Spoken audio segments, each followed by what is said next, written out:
to get in front of the scouts. That's why we had the HBCU combine that's going to be powered by the NFL football operations next year. The NFL is doing their part to put these players in front of scouts. It's just up to you guys with the HBCU that have the money. I know you want to put it into your engineering program. You want to put it into your choir. Yeah, you want to focus on your band. All that stuff is cute. But if you're trying to get to the point where you want to be taken serious on a professional level in sports, you have to put into the players into that program, because if you don't, you continue to get the results of averaging at least one HBCU player getting drafted each year, averaging about at least 9 players that will at least get a chance as undrafted free agents to get into a camp, and then have about half of those guys that don't even make the roster or probably don't even last long on the roster to get to training camp. This is something that the HBCU community have to invest into their players, into their facilities.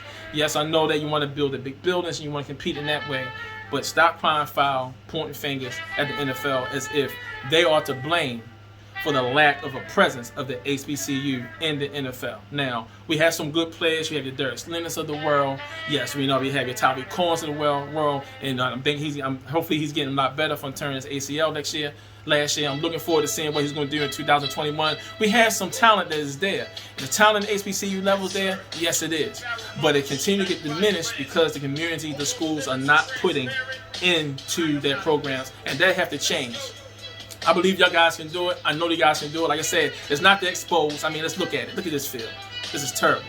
Tennessee State. Yeah, I was in Nashville. Come on, guys. You got to do better than that. Morgan State, this workout room. Come on, guys. Yeah, y'all got a nice, y'all building all kinds of stuff up and down Perrin Parkway. But come on, put something into this workroom, y'all. Shaw University, Adrian Jones, Coach Adrian Jones, you're doing a fantastic job with those guys down there. I believe that Shaw University is going to do very well this year. And you clearly doing all you can to put into those players. But the coaches, their hands are tied, y'all.